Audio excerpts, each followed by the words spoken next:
அனைவருக்கும் வணக்கம். அமெரிக்காவுடைய கலிஃபோர்னியா மாநிலத்தில் லாஸ் ஏஞ்சல் நகரத்தில் தீ தொடர்ச்சியாக பற்றி எரித்து கொண்டே இருக்கின்றது. இன்றைய நாள், அதாவது 4ஆம் நாளாக கூட கடுமையான தீ பற்றி எரிந்து கொண்டிருக்கின்றது. இந்த தீ பற்றி எரிவதற்கு பல்வேறு காரணங்கள் கூறப்பட்ட போதிலும் எது காரணம் என்பதை தெளிவாக கண்டுபிடிக்க முடியாமல் அங்குள்ள அதிகாரிகள் திணறுவதாக அங்குள்ள செய்திகள் காணப்படுகின்றன. கலிஃபோர்னியா தீ பிரதானமாக காரணம் இருப்பதாக ஃபெண்டானா என்கின்ற ஒரு காற்று தான் அதுக்கு பிரதான காரணம் என்று சொல்கின்றார்கள். அதாவது கலிஃபோர்னியா அந்த தேசம் தற்போது குளிர் மற்றும் பனிமூட்டங்களால் காணப்பட்ட போதும் அதற்கு காரணம் இவ்வளவு வேகமாக கலிஃபோர்னியாவில் 1000க்கும் மேற்பட்ட வீடுகள் எல்லாம் எரிந்து 11க்கும் மேற்பட்டோர் இறந்து ஏறக்குறைய லாஸ் ஏஞ்சல் நகர் முற்றாக தீப்பற்றி எரிந்து கொண்டிருக்கின்றது. இதற்கு காரணம் என்ன என்று சொல்லி அங்குள்ள ஆய்வாளர்கள் காரணத்தை கண்டுபிடித்து கொண்டிருக்கின்றார்கள். இதற்கான காரணம் வெளிநாட்டு சதியாக இருக்குமோ என்று சொல்லி பார்க்கின்றார்கள். அதைவிட உள்நாட்டில் மனித செயற்பாடுகள் காரணமாக இருக்குமோ என்று சொல்லி ஆய்வு செய்து கொண்டிருக்கின்றார்கள். மேலும் இயற்கை நிகழ்வுகள் காரணமோ என்று சொல்லி ஆய்வு செய்து கொண்டிருக்கின்றார்கள். மின்சார வயர்கள் உருவச்சிப்பட்டு அதற்கிடையில் ஏற்பட்ட பிரச்சனை இந்த தீ பற்றுவதற்கு காரணமோ என்று சொல்லியெல்லாம் ஆய்வு செய்து கொண்டிருக்கின்றார்கள். இது கலிஃபோர்னியா நாட்டிலே, அந்த கலிஃபோர்னியா மாநிலத்தில் இதுதான் முதல் தடவையாக தீ ஏற்பட்டதில்லை. பல்வேறு ஆண்டுகளில் பல்வேறு நேரங்களில் இந்த தீ விபத்துகள் அந்த நாட்டை தாக்கி இருக்கின்றன. தற்போது அந்த நாட்டுக்கான காப்புறுதி நிறுவனங்கள் அந்த தீ விபத்து ஏற்பட்ட பிரதேசங்களுக்கான இழப்பீடுகளை வழங்க மறுத்து வருகின்றது. இது அங்குள்ள மக்களை மிகுந்த வேதனைக்குள் ஆழ்த்தியிருக்கின்றது. அந்த பகுதியில் தொடர்ச்சியாக மரங்கள் தடிகள் இல்லை. ஏனென்று சொன்னால் தொடர்ச்சியாக பல வருடங்களாக அடிக்கடி தீ மூட்டங்கள் காட்டு தீ பரவுவதால் அங்கு பெரிய மரங்கள் காணப்படுவதில்லை. அப்போ பெரிய மரங்கள் இல்லாத போது எவ்வாறு இந்த காட்டுத்தீ பரவி இருக்கிறது என்று சொல்லியெல்லாம் குழம்ப வேண்டிய சந்தர்ப்பம் இருக்கின்றது. அங்கெல்லாம் சிறு சிறு பட்டைகள், புற்கள், அப்படியான அதாவது உயரம் குறைந்த மரங்கள் தான் காணப்படுகின்றன. இந்த மரங்கள் மிக வேகமாக மணிக்கு 120 கிலோமீட்டர் வேகத்தில் தீ பரவி கொண்டிருக்கிறது. அதாவது ஒரு வாகனம் பயணிக்கிறது போன்ற வேகத்தில் இந்த தீ பயணித்து கொண்டிருக்கிறது. தீயின்ற நாக்குகள் மிக வேகமாக மக்களையும் மக்களுடைய குடிமனைகளையும் விவசாய நிலங்களையும் அங்குள்ள பறவைகள் மிருகங்களையும் அழித்து கொண்டே வருகின்றது. இதற்கான காரணங்களை அங்கு ஆய்வு செய்து கொண்டிருக்கின்றார்கள். அதாவது மின்சாரம் அங்குள்ள அதாவது தோமஸ் எடிசன் என்கின்ற அந்த மின்சார சபையினுடைய வயர்கள் உரோஞ்சுவதன் காரணமாக ஏற்பட்டது என்று சொல்லி ஆய்வு செய்து கொண்டிருக்கிறார்கள். அதற்கான காரணம் இல்லை என்று சொல்லி அந்த நிறுவனம், அந்த தோமஸ் எடிசன் என்கின்ற மின்சக்தியை வழங்குகின்ற அந்த நிறுவனம் அடித்து கூறியிருக்கின்றது.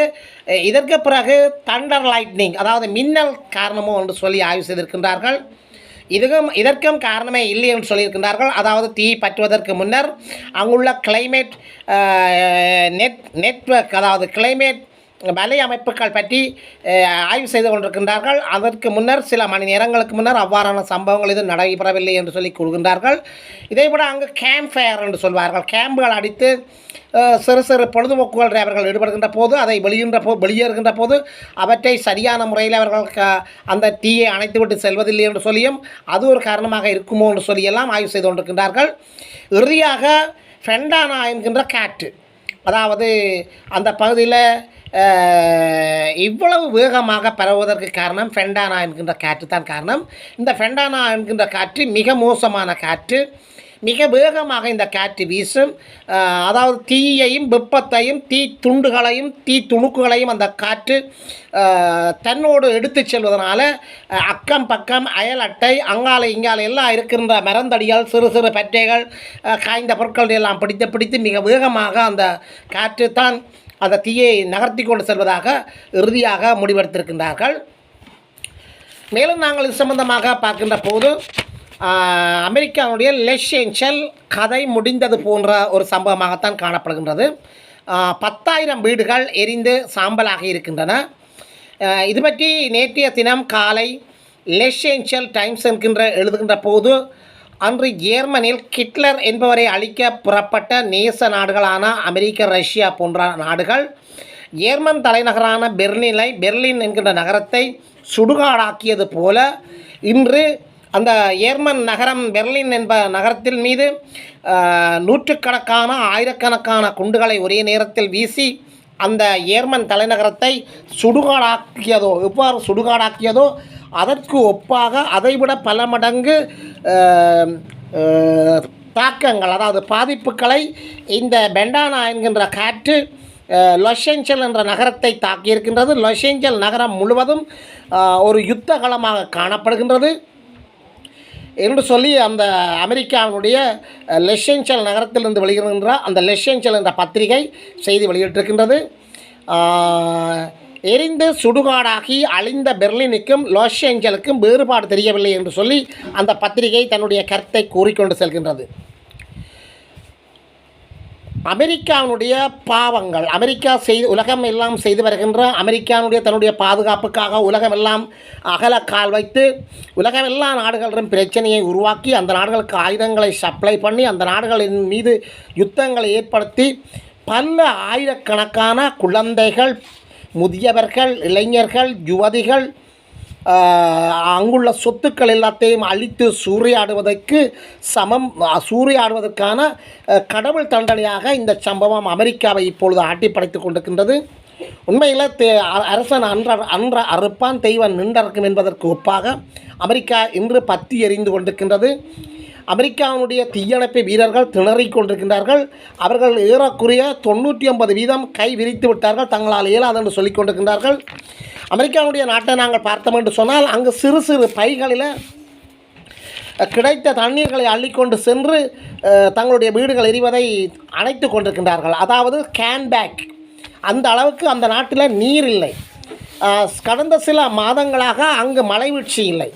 அங்குள்ள பொருட்கள் அனைத்தும் காய்ந்து வறண்டு போயிருக்கின்றன. எனவே அந்த பிரதேசங்களில் இவ்வாறான அந்த பெண்டானா என்கின்ற மிக மோசமான காற்று, வெப்பக்காற்று, மிக வேகமாக வீசுகின்ற காற்று தீயை எடுத்துக்கொண்டு வந்து அந்த தேசம் எல்லாத்தையும் அழித்து கொண்டிருக்கின்றது. இதுவரை காணாத கொடூரம், மோசமான விளைவுகள் அமெரிக்காவில் இடம்பெற்று கொண்டிருக்கின்றது. இந்த கடும் குளிர்காலம், குளிர் பனிக்காலத்தில் கூட லாஸ் ஏஞ்சல் எப்படி இவ்வாறு எரிந்து கொண்டிருக்கின்றது என்ற கேள்வி அங்கு பலரையும் அச்சத்தில் ஆழ்த்தியிருக்கின்றது, குழப்பத்தில் ஆழ்த்தியிருக்கின்றது. இவற்றுக்கெல்லாம் ஒரே காரணம் அந்த பெண்டானா என்கின்ற மணிக்கு 140 கிலோமீட்டர் வேகத்தில் வீசுகின்ற அந்த காற்று தீ நாக்குகள் போல, நெருப்பு நீர் போல பாய்ந்து வருகின்றது, வேகமாக வருகின்றது. இன்று 3வது நாள் ஞாயிற்றுக்கிழமை. இன்றும் அந்த தீ அணைக்க முடியாத நிலையில் தீ பரவிக்கொண்டிருக்கின்றது. ஏறக்குறைய லாஸ் ஏஞ்சல் நகரம் முற்றாக அழிகின்ற கட்டத்தை நோக்கி நகர்ந்து கொண்டிருக்கின்றது. காற்றினுடைய வேகம் மணிக்கு 140 கிலோமீட்டர் வேகத்தில் வீசிக்கொண்டிருப்பதும் இதைவிட இன்னும் கூடுதலான வேகம் அதை எடுக்கும் என்று சொல்லியும் அங்குள்ள தகவல்கள் தெரிவிக்கின்றன.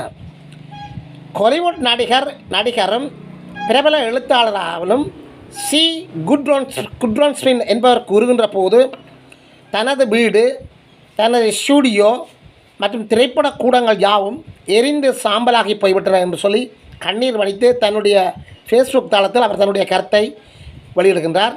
இதைவிட பல நடிகர்கள், பல பாடகர்கள், பல ரசிகர்கள் கொலிவுட்டினுடைய மாளிகை, கொலிவுட்டினுடைய ராட்சியம் என்று சொல்லப்படுகின்ற கலிபோர்னியாவில் உள்ள சிறு சிறு மலைகள், பெரிய மலைகளில் அவர்கள் தங்களுடைய அழகிய வீடுகளையும், அதாவது பொழுதுபோக்கு இல்லங்களையும், மாளிகைகளையும் கட்டியிருக்கின்றார்கள். செல்வம் கொளிக்கும் தேசமாக அந்த பிரதேசத்தை அவர்கள் மாற்றியிருக்கின்றார்கள். கொலிவுட் நகர் என்று சொல்லப்படுகின்ற லாஸ் ஏஞ்சல் மலைகள் அனைத்தும் தீப்பற்றி எரிந்து கொண்டிருக்கின்றன. மாளிகைகள், அவர்களுடைய அரண்மனைகள், அவர்களுடைய ஓய்வு அறைகள், திரைப்பட கூடங்கள், வீடியோ எடிட்டிங் பண்ணுகின்ற இடங்கள் அனைத்தும் தீ விட்டு வைக்கவில்லை, அனைத்தையும் எரித்து சாம்பலாக்கி கொண்டிருக்கின்றது. அவர்களுடைய கண்ணீர் கதைகள் தான் தற்போது ஃபேஸ்புக்கில் தட்டுகின்ற போது அங்கு வந்து கொண்டிருக்கின்றது. ஹாலிவுட் நடிகர் வெல்கிங் வெல்கிங் ஷோஃப் தன்னுடைய வீடு பற்றியறிந்து விட்டது என்று சொல்லியும் பல கோடிக்கணக்கான டாலர்கள் தனக்கு நஷ்டம் என்று சொல்லி கூறுகின்றார். ஏதுமற்ற எதிரியாக்கப்பட்டதாக தன்னை கூறுகின்றார். நேற்று மட்டும் 10,000 வீடுகள் எரிந்து நாசமாகி இருக்கின்றன. வெப்பம் தாங்க முடியாத அளவுக்கு, அதாவது ஃபெண்டானா என்கின்ற அந்த கேட்டின் வெப்பம் தாங்க முடியாத அளவுக்கு மிக உயரமான பல அடுக்கு மாடிகள் எல்லாம் இடிந்து நெருங்கி அடி சாய்ந்து விழுகின்றன. சிறிது நேரம் காணப்படும், அடுத்த நொடி அந்த கட்டடங்கள் எல்லாம் இடிந்து சுக்குநூறாகி காணப்படும். அதாவது காஷாவில் இஸ்ரேல் குண்டு போட்டு அந்த உயர் மாடி கட்டடங்களை கண் இமைக்கும் நேரத்தில் தரைமட்டமாக்குகின்றதோ அதே போல் அமெரிக்காவினுடைய கட்டடங்கள் யாவும் இடிந்து தூளும் துரும்புமாக போய்கொண்டிருக்கின்றது. காஷா மற்றும் லெபனான் போன்ற பிரதேசங்களில் இஸ்ரேலினுடைய அட்டூழியங்கள், அக்கிரமங்கள், கொலைமுறைத்த அண்டங்கள் அனைத்துக்கும் அமெரிக்கா தான் ஆயுதங்களை வழங்கி கொண்டிருக்கின்றது என்று பல்வேறு நாடுகள் குற்றம் சாட்டி கொண்டிருக்கின்ற இந்த சூழலில் அமெரிக்காவினுடைய கட்டிடங்கள் எல்லாம் அடி சாய்ந்து கொண்டிருக்கின்றன. அமெரிக்காவுடைய இரட்டை கோபுரம் எவ்வாறு அடி சாய்ந்து உடைந்து விழுந்ததோ, அதாவது விமான தாக்குதல் ஒன்றில் அமெரிக்காவுடைய இரட்டை கோபுரம் எவ்வாறு நெருங்கி 101 மாடி கட்டிடம் எவ்வாறு அடி சாய்ந்ததோ அது போன்ற நிலைமைகள் தற்போது இயற்கையான இந்த நெருப்பின் காரணமாக உடைந்து வீழ்ந்து கொண்டிருக்கின்றன என்று சொல்லி அங்கிருந்து செய்திகள் கிடைக்கின்றன. தீயணைப்பு படை வீரர்கள் தீயணைக்க முடியாமல் திணறிக் கொண்டிருக்கின்றார்கள். விமானங்களில் காடுகளுக்கு மேலால் விமானங்களில் அந்த கிடைக்கின்ற நீரை கொண்டு சென்று வீசுகின்ற போது விமானங்கள் கூட தீப்பற்றி எரியக்கூடிய அளவுக்கு நிலத்திலிருந்து மேல் நோக்கி வீசுகின்ற அந்த வெப்ப சுவாலைகள் விமானத்தை கூட எரித்துவிடும் என்று சொல்லி விமானப்படை வீரர்கள், தீயணைப்பு வீரர்கள், இராணுவ வீரர்கள், அனைத்து முப்படை வீரர்களும் அஞ்சி கொண்டிருக்கின்றார்கள். இதனால் தீயணைப்பினுடைய வேகம் கூட மிக குறைவாக காணப்படுகின்றது. அதாவது மேல் நோக்கி தீயை அணைப்பதற்காக மேல் நோக்கி நீருடன் எழும்பி பறக்கின்ற விமானங்கள் பதிவாக சென்று அந்த தீயணைக்கின்ற இடங்களை நோக்கி சரியான முறையில் நீரை விசிற முடியாமல் அவர்கள் திணறிக் கொண்டிருக்கின்றார்கள். பதிவாக பறக்கின்ற போது தீயின்ற வெப்பத்தால் விமானங்கள் எரிந்துவிடக்கூடிய சாத்தியக்கூறுகள் காணப்படுகின்றது. அதனால் விமானங்களை உயர பறந்து நீரை வீசுகின்ற போது ஒரு இடத்தை நோக்கி வீசுகின்ற நீர் இன்னொரு இடத்தில் போய் விழுவதாகவும் அது பயனற்றதாகவும் காணப்படுகிறதாக தீயணைப்பு வீரர்கள் தங்களுடைய ஆதங்கத்தை தெரிவித்துக் கொண்டிருக்கிறார்கள். இதனால் மிகுந்த சிக்கலை எதிர்நோக்கப் போகின்றார் இனி வருகின்ற காலத்தில் பதவியேற்கப் போகின்ற டொனால்ட் ட்ரம்ப் என்பவர்.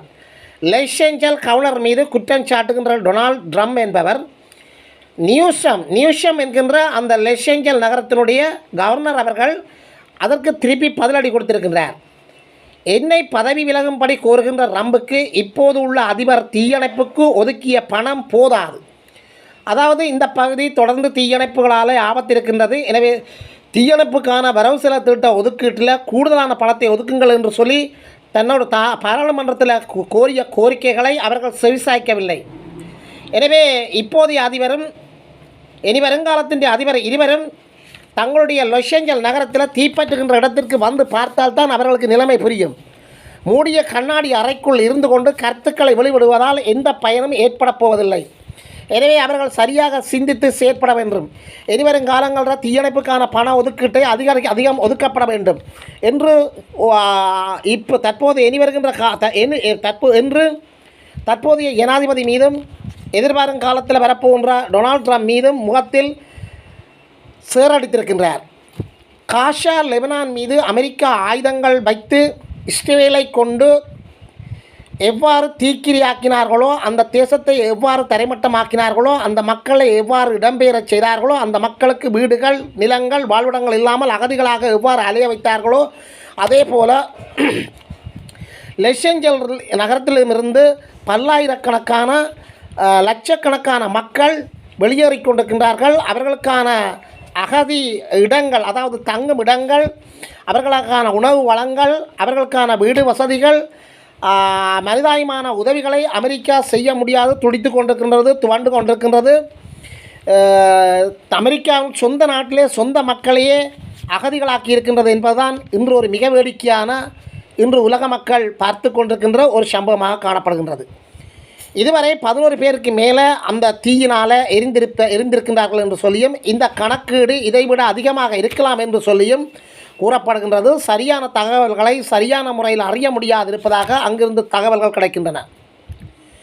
காலநிலை நிபுணரான டேனியல் ஷெனவென கூறுகின்ற போது காலநிலை நிபுணரான டேனியல் ஷெனவென கூறுகின்ற போது அமெரிக்கா வரலாற்றில் மிகப்பெரிய நஷ்டத்தை ஏற்படுத்திய நெருப்பு தீப்பிழம்பு இரட்டை கோபுரத்து தாக்குதலைப் போல உயரமான நெருப்புக்கள் அங்கு எழுந்து வருகின்றதாகவும் அந்த நெருப்புக்களுக்குள் இருந்து மக்களை காப்பாற்ற முடியாத நிலை காணப்படுவதாகவும் அவர் தன்னுடைய கருத்தில் கவலை வெளியிட்டிருக்கின்றார். எரிந்த வீடுகள் ஒவ்வொன்றும் சராசரி $3.5 மில்லியன் ஆகும் என்று சொல்லி அங்குள்ள ஆய்வாளர்கள் கருத்து வெளியிட்டிருக்கின்றார்கள். அமெரிக்காவுடைய காப்புறுதி நிறுவனங்கள் கைவிரித்து விட்டன. ஏனென்று சொன்னால் காலத்துக்கு காலம் இவ்வாறு அந்த காப்புறுதிகள் பணங்களை கொடுத்து அவை நஷ்டவாளியாக மாறியிருப்பதாக அங்கிருந்து தகவல் தெரிவிக்கின்றன. ஆனால் இதனை வீடிழந்த மக்கள் விமர்சனம் செய்கின்றார்கள். தங்களுக்கு இந்த நேரத்தில் நிறுவனங்கள் காப்புறுதிகளை மறுக்கின்றது, இது எவ்வளவுக்கு நீதியானது என்று சொல்லி அந்த மக்கள் மிகுந்த வேதனையை வெளிப்படுத்துகின்றார்கள். 2020-2022 காலப்பகுதியில் 2.8 மில்லியன் விண்ணப்பங்களை நிராகரித்திருக்கின்றது இந்த காப்புறுதி நிறுவனங்கள். காரணம், இந்த பகுதி தொடர்ச்சியாக தீ பரவுகின்ற பிரதேசமாக இருப்பதால் அந்த பகுதிகளுக்குரிய தீ நிவாரணங்களை வழங்க முடியாது என்று சொல்லி கைவிரித்திருக்கின்றது. இதே லாஸ் ஏஞ்சலில் மட்டும் 50,31,000 வீடுகள் தற்பொழுது எரிந்த வீடுகள் முன்னைய காலப்பகுதியில் நிராகரித்திருக்கின்றது. ஆக வீடுகள் எரிந்து அதில் பாரிய புகைகள் வெளியேறி கொண்டிருக்கின்றது, தூசுகள் படிந்து கொண்டிருக்கின்றது, எங்கும் வெப்பக்காற்று வீசிக்கொண்டிருக்கின்றது, கட்டுப்படுத்த முடியாத நிலை காணப்படுகிறது. காப்புறுதி நிறுவனங்கள் கைவிரித்து விட்டன. ஹாலிவுட் நடிகர் சூப்பர் ஸ்டார் மெல் கிப்சன் தன்னுடைய வீடு எரிந்து சாம்பலாகிவிட்டதாக கூறுகின்றார். இன்னொரு நடிகர் பாரிஸ் ஹில்டன் தன்னுடைய வீடும் தரைமட்டமாகிவிட்டதாக கூறுகின்றார். பில்லி கிறிஸ்டன் தன்னுடைய வீடும் நாசமாகி போனதாக கூறுகின்றார். ஜோன் குவாஸ்ட்னா தன்னுடைய வீடும் எரிந்து சாம்பலாகிவிட்டதாக கூறுகின்றார். ஆண்டனி கொஸ்டன் என்பவர் தன்னுடைய வீடும் அதே போலதான் என்று சொல்கின்றார். எனவே ஃபேஸ்புக் தளங்களிலும் டிக்டாக் தளங்களிலும் அவர்களுடைய சமூக வலைத்தளங்களிலெல்லாம் அவர்கள் வீடுகளை இழந்து நடுவீதியில் நின்று கண்ணீர் விடுகின்ற காட்சிகளைத்தான் அங்கு காணப்படுகின்றது. மோசமான குளிர்காலம் இருந்தும் இந்த பிரதேசத்தில் தற்போது இதற்கு காரணம் என்னவென்று தெரியாமல் அங்குள்ள ஆய்வாளர்கள் திணறிக்கொண்டிருக்கின்றார்கள். உலகத்தினுடைய பருவநிலை மாற்றம் இவற்றில் கவனம் செலுத்துமாறும் பருவநிலை மாற்றங்கள் சம்பந்தமான காலநிலை மாநாடுகளில் உறுதியான கருத்துக்களை எடுக்குமாறும் பல தடவை கூறப்பட்ட போதும் உரிய அதிகாரிகள் உரிய உலகத் தலைவர்கள் இதற்கான நடவடிக்கைகள் இறங்கவில்லை. சொல்வதும் செய்வதும் வேறாக காணப்படுகிறது. அதாவது இந்த பகுதியில் நெருப்பு, அதாவது காலநிலை மாற்றங்கள் காரணமாகத்தான் இந்த வருடம் அளவுக்கு அதிகமான வெப்பம் காணப்படுவதாகவும் ஃபெண்டானா என்கின்ற அந்த காற்று கடுந்தீயை கக்குவதாகவும் அங்கிருந்து தகவல்கள் தெரிகின்றன. இது சம்பந்தமாக வரப்போகின்ற ஜனாதிபதி டொனால்ட் ட்ரம்ப் கூடிய கவனம் எடுக்க வேண்டும் என்று சொல்லி கருத்து வெளியிட்ட போதும் டொனால்ட் ட்ரம்ப் தன்னுடைய ஜனாதிபதி தேர்தல் பிரச்சாரங்களின் போதும் எவ்வளவு ஓயில் நீங்கள் ட்ரில் பண்ணி எடுக்கலாமோ அந்தளவுக்கு ட்ரில் பண்ணி ஓயிலை எடுங்கள் என்று சொல்லி ஒரு சர்ச்சைக்குரிய கருத்தை கூறியிருக்கின்றார். இவற்றின் விளைவாக காலநிலை மாற்றங்கள் ஏற்பட்டு புவி வெப்பமாதல் காரணமாக ஃபெண்டானா போன்ற கடும் வெப்பக்காற்றுக்கள் திடீரென்ற எழுகின்றன. இவை காலநிலை மாற்றங்கள் காரணமாக ஏற்படுகின்றன. இவற்றை இனிவரும் காலங்களில் உள்ள ஜனாதிபதிமார்கள் கருத்தில் எடுப்பார்களா என்பது ஒரு கேள்விக்குறியாகத்தான் இருக்கும். இது எப்படியோ வினை விதைத்தவன் வினை அறுப்பான், திணை விதைத்தவன் திணை அறுப்பான். அமெரிக்கா உலக நாடுகள் எல்லாம் சென்று அந்த நாடுகளினுடைய மக்களினுடைய இருப்பிடங்கள், அந்த நாடுகளினுடைய சிறுபான்மையினங்கள் தனக்கு படித்தவர்களுக்கு தனக்கு படிக்காதவர்களுக்கு என்று சொல்லி செய்கின்ற அட்டூழியங்களுக்கு அமெரிக்கா இயற்கையால் தண்டிக்கப்பட்டு கொண்டிருக்கின்றது. நீ எதை செய்கின்றியோ அதைத்தான் நீ பெறுவாய். நீ எதை செய்யாமல் இருக்கின்றியோ அது உனக்கு கிடைக்காது. அமெரிக்கா இனிவரும் காலங்களில் சர்வதேச நாடுகளில் நல்லதை செய்ய வேண்டும் என்று சொல்லி உலக நாடுகளில் இருக்கின்ற அனைத்து அறிஞர்களும் அனைத்து ஆய்வாளர்களும் கருத்து வெளியிடுகின்றார்கள்.